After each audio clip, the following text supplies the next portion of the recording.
Good morning, students. So, beta, I'm taking page number 8, numerical number 15. I read the statement here. An electric lamp of 100. So, you can read the statement carefully. What it is given that we have three things connected in parallel.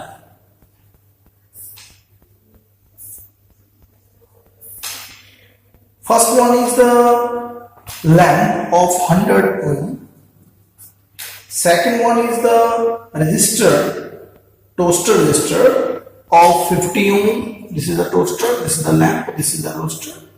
And third is their 500 ohm water filter. This is the water filter of 500 ohm, right? They are connected with a 220 volt battery. Read it carefully. 220 volt. They are asking to us that what is the resistance of electric iron? We have to connect one electric iron.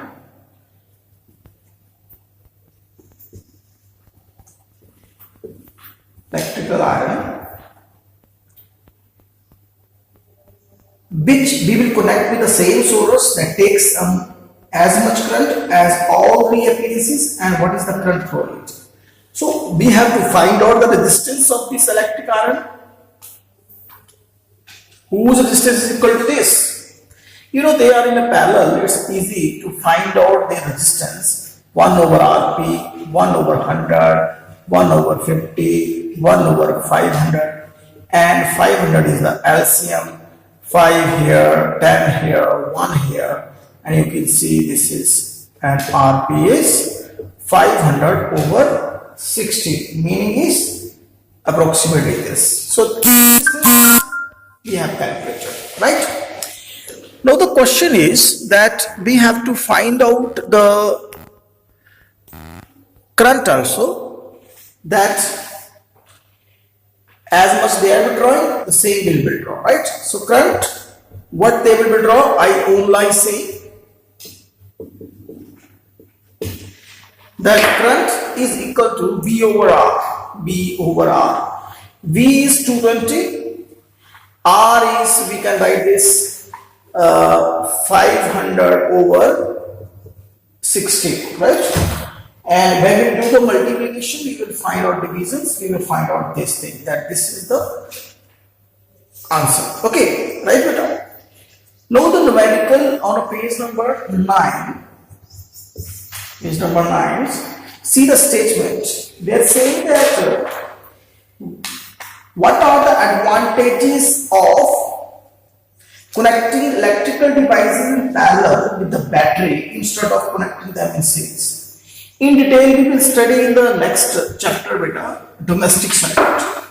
So this question is 16 number. It is related to domestic circuit.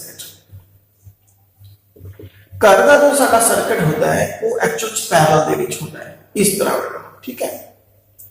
चलो मैं ਤੁਹਾਨੂੰ simple ਜ਼ਿਆਦਾ details ਨਹੀਂ ਕਰਦਾ। ਇਸ ਤਰ੍ਹਾਂ ਕਰਕੇ ਅਸੀਂ ਪੈरेलल ਦੇ ਵਿੱਚ ਸਾਰੀਆਂ ਚੀਜ਼ਾਂ ਲਾਈਆਂ ਹੋਈਆਂ ਨੇ। ਜਿਵੇਂ ਅਸੀਂ ਇੱਥੇ ਇੱਕ ਫੈਨ ਲਗਾ ਲਿਆ, ठीक है? इत्थे असी मान लो एक स्विच लगाया, इधर मान लो असी एक बल्ब लगा लिया, ठीक है? ये पैरेलल दे विच है, पैरेलल दे विच, ठीक है? इहदा मैं सिंपल सर्किट बना के दसदा तुहानूं। जिवें ये बल्ब लग गया, इत्थे मान लो स्विच लग गया, है ना? इत्थे मान लो फैन लग गया, मैं करके जोड़ता। पहला फायदा यह है बेटा कि हर एक डिवाइस को अगर 220 वोल्ट है तो 220 मिलेगी, पहली चीज, ठीक है? दूसरा ये मान लो इतने ते एक बल्ब फ्यूज हो गया, टूट गया, राइट? बट होल जिन्हें वो वर्क करते रहे, है ना? तीसरा फायदा देखो कि इहदा अपना एक स्विच, इतने स्विच, इतने स्विच, इस स्विच नू ऑन करोगे चल पाएगा बल्ब, ये नहीं चलेगा, है ना?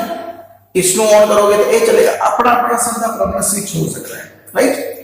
जिसनी किसी दी रेजिस्टेंस वो उतनी वोल्टेज लेके I equal to V over R, जितनी उसकी आर होएगी उतना वो करंट खिंच सकता है ना, अपनी मर्जी के अनुसार खिंच सकता है।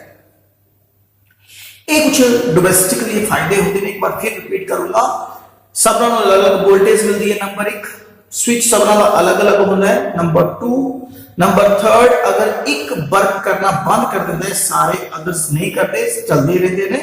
नंबर 4, करंट सब नालों अपना अलग अलग मिलता है। नाउ द 17 क्वेश्चन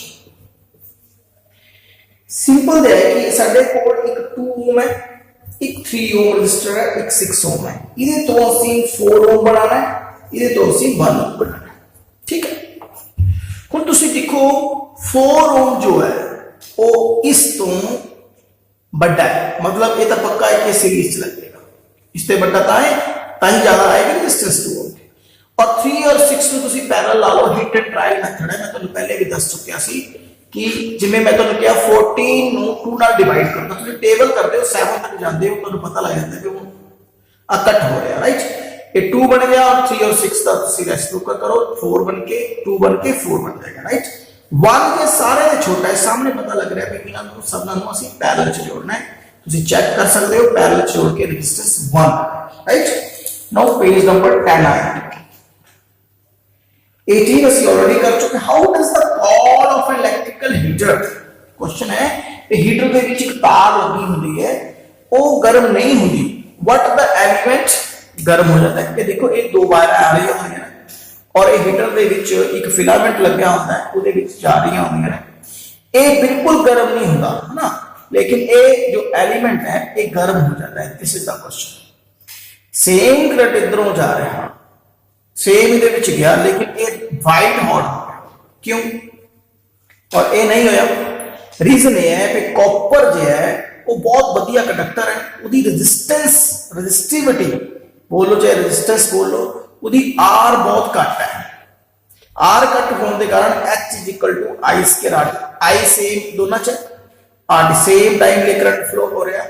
रेजिस्टेंस घट होने की वजह नाल हीट घट प्रोड्यूस होती है, इसका आर ज्यादा होता है क्योंकि ये निक्रोम कॉन्स्टेंटन दे बने होंगे ने, एलॉयज दे बेटा, और इन्हां दी रेजिस्टेंस ज्यादा होती है और ज्यादा आप होने की वजह नाल बहुत गर्म हो जाते हैं और इस वजह के नाल वो वाइट हॉट सानू होके लाइट देते हैं, राइट। क्वेश्चन नंबर 20 देखो, compute the heat generated by transferring 96,000 coulomb charge. एक चार्ज दिता है, इतना चार्ज फ्लो किया जो कि 1 आवर ਦੇ ਲਈ ਕੀਤਾ और पोटेंशियल डिफरेंस 50 ਦੇ ਕੀਤਾ। मान लो कि एक सर्किट ਦੇ ਵਿੱਚ इतना चार्ज इतने टाइम फ्लो हो गया, इतने पोटेंशियल डिफरेंस, कितनी हीट प्रोड्यूस हुई। देखो हीट का फार्मूला ਸਾਡੇ ਕੋਲ VIT, V square over RT और I स्क्वायर RT, ठीक है।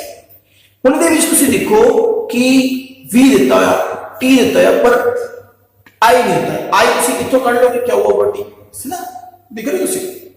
आंसर है 50 Q ओवर T, है ना।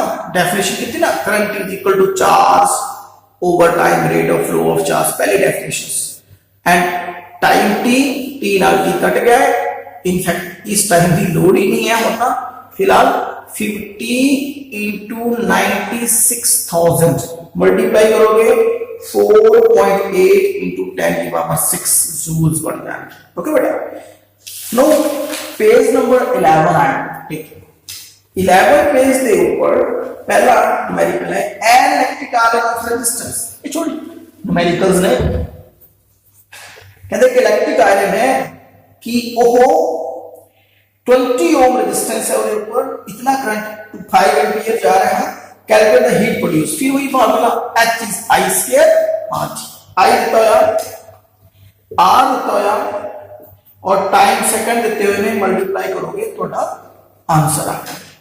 21 कहता what determine the rate at which energy is delivered by current. एक सर्किट दे विच करंट जा रहा, कहता करंट जे है वो एनर्जी कितने रेट पे दे रहा, रेट ऑफ एनर्जी सप्लाइड वो किस चीज पे डिपेंड करती है। देखो रेट ऑफ एनर्जी सप्लाइड का मतलब एक्चुअल पावर होता है ना, एनर्जी ओवर टाइम। ਅਸੀਂ पहले लिखांगे कि rate of transferring energy is called power, और पावर जो है वो VI होती है ना, कि कितनी वोल्टेज से तुसी लगाया हुआ डिवाइस और कितना करंट है, दो गल्लां ते डिपेंड कीती पावर, कितनी वोल्टेज और कितना करंट सर्किट जा रहा है। 22 थोड़ा ये क्वेश्चन 22 सीखा। हुण आ गया 23। An electric motor takes 5 ampere from a 220, I think ये easy है, तुसी कर लोगे। 24 क्वेश्चन में ला रहे हैं, a piece of wire of resistance R is cut, कहंदा एक वायर है, उदी R रेजिस्टेंस है, उदे तुसी 5 हिस्से कर दे, ठीक है। जब 5 हिस्से कर दोगे तो ਅਸੀਂ पढ़िया कि resistance is directly proportional to length, अगर लेंथ आधी हो जाती है तो लेंथ आधी तो रेजिस्टेंस भी आती है, अगर 5 हिस्से हो जाते हैं तो सारा भी रेजिस्टेंस 5 टाइम कट जाए, मतलब R/5 ਐਵੇਂ करके 5 रेजिस्टर्स भी 5 रेजिस्टेंसां बढ़ जाएंगे।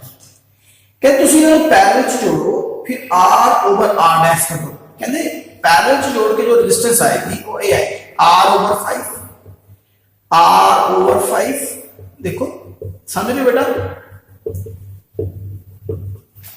1/R1, R/5, R एलसीएम आया, ऊपर 25 बन गया, 1/R' 25/R, इस R को ऊपर ले गए, ये बन गया रेशियो, कितनी बन गई 25। Next question 25। What is the following, 25 कुछ पेज ले रहे हैं, what is which of the following term does not represent, is an easy one, you can see this।